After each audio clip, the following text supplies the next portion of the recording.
Hola, bienvenidos. A ver, vamos a desempacar esto. Por décadas, la práctica médica recetó exactamente la misma presunta cura para la obesidad: comer menos y moverse más. Ujú, la famosa fórmula mágica, ¿no? Exacto. Y por décadas, pues se observó una tasa de fracaso casi absoluta. Hoy vamos a desmenuzar por qué apelar nada más a la fuerza de voluntad, o sea, resulta biológicamente inútil contra esta enfermedad. Totalmente inútil, sí. Y lo que tenemos sobre la mesa para esta sesión clínica es una deconstrucción total de cómo se maneja la obesidad en la actualidad. Nos basaremos estrictamente en los consensos internacionales más vanguardistas. Que son interesantísimos. Sí, hablamos de las guías de la Sociedad Mexicana de Nutrición y Endocrinología, la SMNE 2025, la Asociación Americana de Diabetes 2026 y, claro, directrices clave de consensos como GIRO en España, Canadá, Brasil y la OMS 2025. Así es. La intención de este análisis a fondo es, digamos, entender cómo el manejo del peso dejó de ser un consejo moralista para convertirse en un algoritmo médico de altísima precisión. Y es un cambio de paradigma que francamente requiere un rigor absoluto. Para quienes nos escuchan, especialmente aquellos inmersos en la práctica clínica o en las ciencias de la salud, pues el punto de partida innegociable es dejar de ver la obesidad como una simple falla de carácter. Claro, no es falta de ganas. Exacto. Desde una perspectiva fisiopatológica, estamos hablando de una enfermedad crónica, recidivante, neuroconductual y metabólica.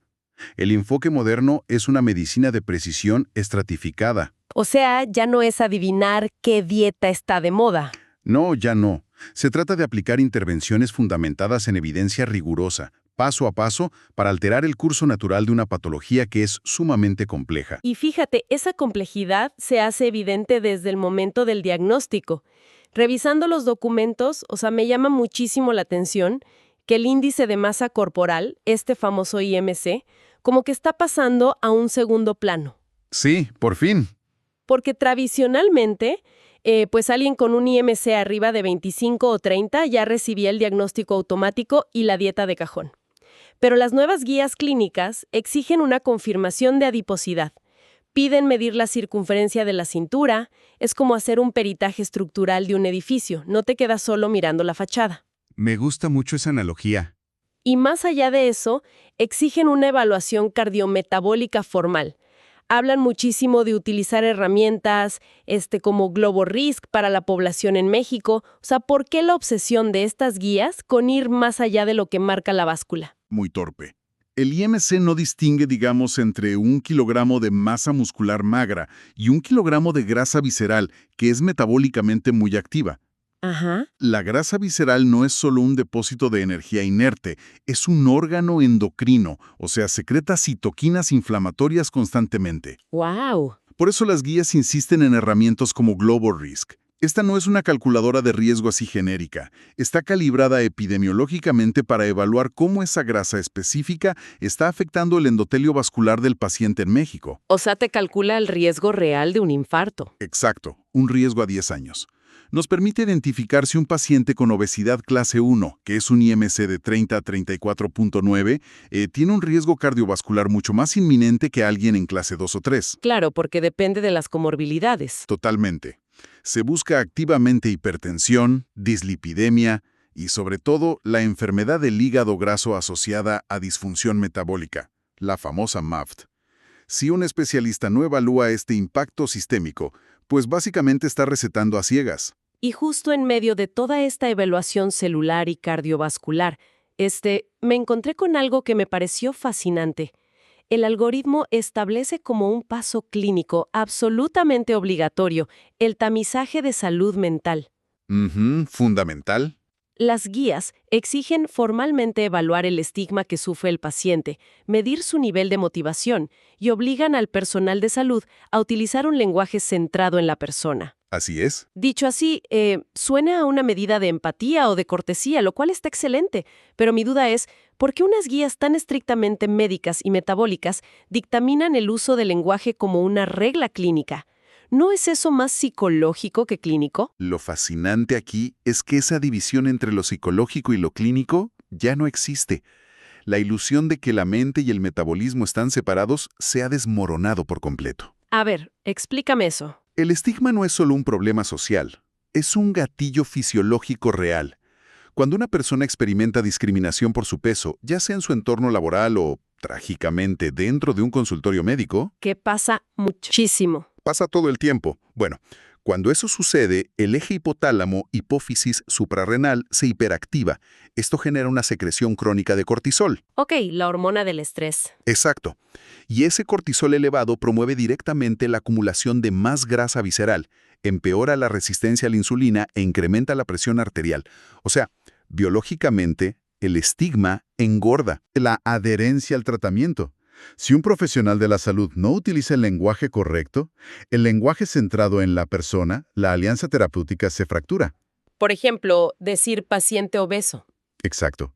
Si dices paciente obeso, en lugar de persona con obesidad, catalogas al individuo por su patología. Y eso desencadena esa misma respuesta de estrés, y el paciente simplemente abandona la consulta. Por lo tanto, el lenguaje es, digamos, la primera intervención farmacológica invisible. Qué poderoso concepto. Es una reestructuración total de la consulta médica. Y bueno, una vez que se tiene este panorama estructural, el algoritmo nos lleva a la base de la pirámide terapéutica, el nivel 1. La intervención intensiva en el estilo de vida. Así es, y las guías son tajantes en que todos los pacientes, sin excepción, inician aquí, sea un riesgo bajo, moderado o altísimo con múltiples comorbilidades. Todos inician en el nivel 1. Y me detengo en la prescripción nutricional porque, de nuevo, no es un simple coma menos. Exigen un déficit calórico de exactamente 500 a 750 kilocalorías diarias, combinado con 150 a 300 minutos de actividad física semanal. Integrando ejercicios de resistencia. Muy importante. Exacto. Pero a ver, ¿por qué ese rango tan específico de 500 a 750? O sea, ¿por qué no simplemente recortar 1500 calorías para que el paciente baje de peso rapidísimo? Porque recortar drásticamente las calorías es históricamente el error más común y la receta perfecta para el rebote. El cuerpo humano es una máquina refinada para la supervivencia. Ajá. Si tú induces un déficit extremo de 1500 calorías, el sistema nervioso central interpreta que hay una hambruna, literalmente que te vas a morir de hambre. Se prenden las alarmas. Exacto. La respuesta fisiológica inmediata es la termogénesis adaptativa. El metabolismo basal colapsa para conservar energía y el cuerpo comienza a catabolizar. O sea, a destruir su propia masa muscular para obtener glucosa. Así es. Y ese déficit de 500 a 750 kilocalorías es lo que llamamos el punto dulce metabólico.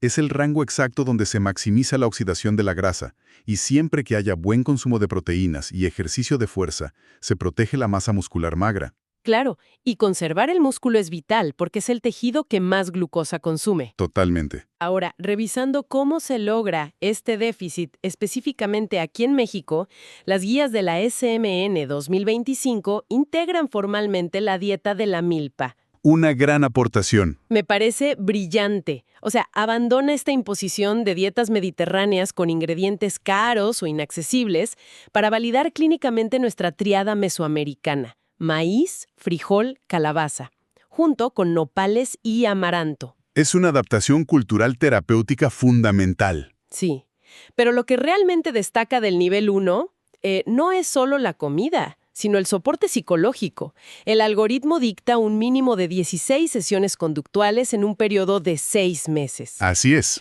Esto no es darle una palmadita en la espalda al paciente y decirle échale ganas. Es prescribir un régimen de entrenamiento de alto rendimiento. Desde tu perspectiva como especialista, ¿qué sucede biológicamente para que se requiera tanto soporte conductual? Si conectamos esto con el panorama general, la falta de estructura conductual es la razón exacta por la que los enfoques del pasado fracasaban. Bajar de peso mediante restricción calórica altera dramáticamente el perfil hormonal del paciente. Ok. Cuando los adipocitos, las células grasas, comienzan a encogerse, pues disminuyen la producción de leptina, que es la hormona de la saciedad. Y simultáneamente, el estómago dispara los niveles de grelina, la hormona del hambre. O sea, te da más hambre y te llenas menos. Exacto. El cerebro de la persona entra en un estado de alerta máxima. Empieza a bombardear la corteza prefrontal con impulsos incontrolables para buscar alimentos hipercalóricos. Es una respuesta evolutiva implacable. Claro, el cuerpo te exige calorías. Así es. Por eso esas 16 sesiones conductuales no son charlitas motivacionales. Son terapia cognitivo-conductual estructurada para crear neuroplasticidad. El objetivo es darle al paciente un andamiaje psicológico y herramientas de afrontamiento. Mientras su propia biología intenta sabotear la pérdida de peso en un entorno obesogénico. Exactamente. Sin ese andamiaje, el déficit calórico no es sostenible. Es una perspectiva súper reveladora. No es falta de disciplina, es una batalla campal contra las hormonas de supervivencia. Y bueno, esto nos lleva a un punto crítico en el algoritmo. El protocolo marca que si después de 3 a 6 meses de este nivel 1 tan riguroso, la persona no logra perder más del 5% de su peso... Significa que la biología superó a la intervención conductual. Exacto.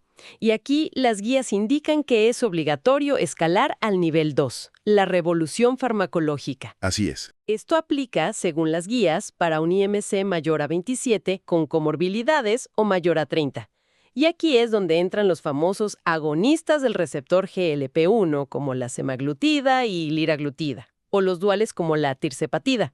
Que han cambiado el juego por completo. Sí, mucho se habla de ellos en las noticias.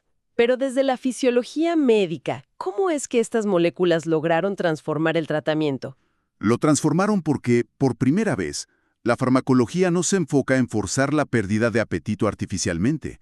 Se enfoca en corregir una señalización metabólica rota. A ver, explícanos eso. En una persona sana, el intestino libera incretinas, como el GLP-1, cuando ingiere alimentos.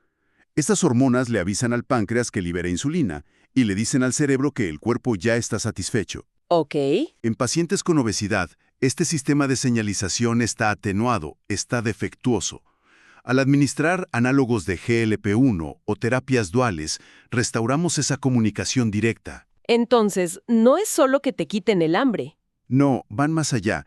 Las moléculas retrasan el vaciamiento del estómago, por lo que la saciedad física dura más horas, y actúan directamente en los centros de recompensa del cerebro, silenciando ese famoso ruido alimentario. Esa obsesión constante por la comida. Exacto.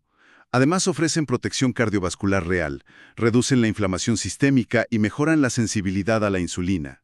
Atacan la raíz metabólica. O sea, para aterrizar la idea, es como instalar un termostato inteligente en una casa donde la caldera estaba descompuesta y atascada al máximo nivel de calor. Ándale, muy buen ejemplo. En lugar de simplemente abrir las ventanas para enfriar la casa, estas moléculas reparan la comunicación entre el termostato del cerebro y la caldera del sistema digestivo. Es una excelente forma de verlo. Y fíjate, aquí es donde se pone realmente interesante, porque esta innovación contrasta de forma abismal con la sección más sombría de las guías de la SMN.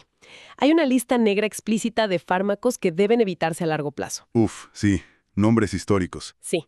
Hablamos de Fenproporex, Masindol, Anfepramona, Clobenzorex, incluso para la fentermina, que bueno, sabemos que sigue aprobada en México por Cofepris junto con la semaglutida, hay un límite estricto de uso de máximo 6 meses. Así es. Como especialista, ¿por qué las guías son tan enfáticas en prohibir o limitar severamente estos fármacos cuando fueron el estándar durante décadas? La condena radica en la evidencia dura de los ensayos cardiovasculares. Esos fármacos antiguos son aminas simpático-miméticas. O sea, estimulantes. Básicamente, sí, estimulantes del sistema nervioso central derivados de las anfetaminas. Su mecanismo de acción es inundar el cerebro de catecolaminas, como noradrenalina y dopamina. El resultado visual es que suprimen el apetito de tajo, y el peso baja rapidísimo. ¿Qué es lo que la gente buscaba? Claro, pero el costo sistémico es devastador. Mantienen al cuerpo en un estado constante de lucha o huida. Un estrés tremendo para el corazón. Tremendo. Provocan taquicardias, picos hipertensivos, riesgo de hipertensión pulmonar y serias alteraciones psiquiátricas. Si recordamos que la obesidad es una enfermedad crónica que exige un tratamiento vitalicio, pues es médicamente inaceptable prescribir un estimulante cardíaco por el resto de la vida del paciente. Claro. Es la diferencia entre apagar la alarma de incendios cortando el cable eléctrico, ignorando que el edificio se sigue quemando, o usar estas nuevas terapias que van directamente a apagar el fuego en la estructura metabólica. Exactamente. Pero bueno, el camino clínico no termina en los fármacos. El algoritmo contempla escenarios donde la resistencia metabólica es extrema. Así es. si después de 6 a 12 meses en el nivel 2, combinando dieta, soporte psicológico y medicamentos GLP-1, la pérdida de peso es menor al 10%, o si el riesgo inicial es extremo, se activa el nivel 3. La cirugía metabólica o bariátrica. Exacto. Y con mantenimiento vitalicio. Y aquí es vital comprender que la cirugía bariátrica contemporánea no es simplemente un procedimiento mecánico para hacer el estómago chiquito, es la intervención metabólica más potente que existe. ¿Por qué metabólica? Porque al modificar la anatomía del tracto gastrointestinal, se genera una alteración drástica e inmediata en la secreción de múltiples hormonas intestinales. El nivel 3 está indicado para un IMC igual o mayor a 40 o mayor a 35 con comorbilidades. Ajá. Sin embargo, hay un avance notable en las nuevas guías. Se recomienda considerar la cirugía para personas con obesidad clase 1, o sea, desde un IMC de 30, si presentan diabetes tipo 2 con posibilidad de remisión. A ver, detente ahí. Operar a alguien con un IMC de 30 solo para buscar la remisión de la diabetes. Correcto. Y se evalúa con escalas validadas como el puntaje de AREM. Los especialistas lo usan para predecir si el páncreas del paciente aún tiene reserva funcional. Ok. Si la puntuación es favorable, la cirugía puede inducir la remisión de la diabetes semanas antes de que se note una pérdida de peso significativa en la báscula. Esto comprueba que el efecto es netamente hormonal, no solo restrictivo. Es fascinante. Por supuesto, el documento señala que esto debe realizarse en un centro especializado e incluye una suplementación nutricional profiláctica obligatoria. De por vida, sí. Y mencionan una consideración especial. Si hay un embarazo planeado tras la cirugía, la derivación pregestacional al equipo multidisciplinario es innegociable. Innegociable, totalmente. Hay que evitar anemias o desnutrición. Lo cual nos lleva a la fase final del algoritmo. El mantenimiento permanente. Y aquí surge una gran disonancia que me gustaría analizar contigo. A ver, dime. Las guías internacionales establecen que la meta clínica real, o sea, el éxito médico, es lograr una pérdida sostenida de entre el 5 y el 10% del peso inicial. Sí, así es. Entonces, ¿qué significa todo esto? Llegar a la cirugía o lograr la meta con fármacos no es cruzar la línea de meta y olvidarse. Es como adquirir un vehículo de muy alta tecnología que requiere mantenimiento de por vida. Exacto. Pero mi duda es, ¿por qué la meta de éxito médico es solo un 5 a 10% de pérdida de peso sostenida cuando estéticamente la sociedad le exige a estas personas pérdidas del 30 o 40%? Esto plantea una pregunta importante, y francamente es la discrepancia más dolorosa entre la cultura popular y la biología. La medicina establece el umbral del 5 al 10% porque esa es la frontera celular donde ocurre la verdadera magia metabólica. O sea, no se necesita más para estar sano. ¿No? Cuando una persona pierde apenas el 5% de su peso corporal total, la mayor parte de esa pérdida proviene de la grasa visceral y del tejido adiposo intrahepático. El hígado graso. Exacto. Al descargar de grasa al hígado y al páncreas, la lipotoxicidad y la glucotoxicidad se desploman. A nivel clínico, con ese 5 a 10% de pérdida, vemos cómo la presión arterial mejora drásticamente. ¡Wow! Los niveles de glucosa en ayuno caen a rangos seguros. El colesterol LDL disminuye y condiciones como la apnea del sueño mejoran muchísimo. O sea, el objetivo médico no es transformar la talla de pantalón del paciente, sino recuperar la función de sus órganos vitales. Prevenir un infarto letal. La meta de las ciencias de la salud es prolongar la vida, no cumplir con un estándar estético inalcanzable. Y como profesor te digo, es crucial que el especialista aborde esta realidad desde la primera consulta. Para alinear las expectativas, claro. Exactamente. Una vez alcanzada esa meta funcional, el desafío es el mantenimiento vitalicio. Las guías indican un monitoreo trimestral. Pesarlo, ver su adherencia. Sí. Y si el peso se estanca o hay reganancia, la instrucción del algoritmo no es culpar al paciente. La instrucción es escalar o combinar niveles. Añadir soporte farmacológico a la intervención conductual, de la misma manera que un cardiólogo añadiría un segundo medicamento si la presión arterial vuelve a subir. ¿Qué recorrido tan profundo y clarificador hemos hecho en esta sesión clínica?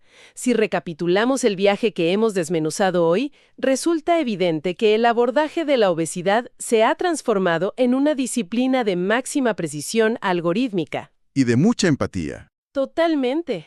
Pasamos de una evaluación básica que ya no se conforma con el IMC a medir el riesgo cardiovascular con GloboRisk y a entender por qué el estigma sabotea la terapia y requiere un tamizaje de salud mental. Así es. Analizamos la arquitectura de la base de la pirámide, el nivel 1, con ese déficit estratégico de 500 a 750 calorías y la adaptación cultural de la dieta de la milpa, soportado por 16 sesiones conductuales. Todo esto para frenar los impulsos de supervivencia. Claro. Y luego comprendimos la revolución del nivel 2, con los GLP-1 actuando como termostatos metabólicos, desterrando para siempre a los peligrosos estimulantes anfetamínicos. Y culminamos en el nivel 3, viendo la cirugía no como restricción, sino como un reseteo hormonal. Todo bajo directrices estrictas como la SMNE 2025 y la ADA 2026. Ha sido un análisis a fondo fundamental. Comprender el porqué detrás de cada decisión en el algoritmo es lo que separa un simple consejo de un verdadero tratamiento médico especializado.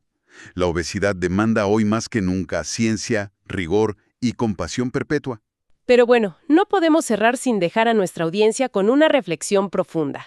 Hemos comprobado hoy que las guías clínicas internacionales y los especialistas ya manejan la obesidad con el mismo rigor molecular, farmacológico y crónico que la insuficiencia cardíaca o la diabetes. Así debería ser en todos lados. Y la pregunta provocativa que nos queda para explorar es, si la ciencia ya evolucionó, ¿cuánto tiempo más van a tardar nuestras estructuras sociales, los entornos laborales y los sistemas de seguros médicos en adaptarse a esta realidad médica?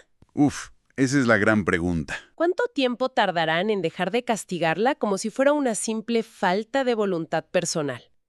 Es un cambio de paradigma sobre el cual vale la pena reflexionar. Hasta aquí nuestra revisión. Nos encontramos en el próximo análisis a fondo.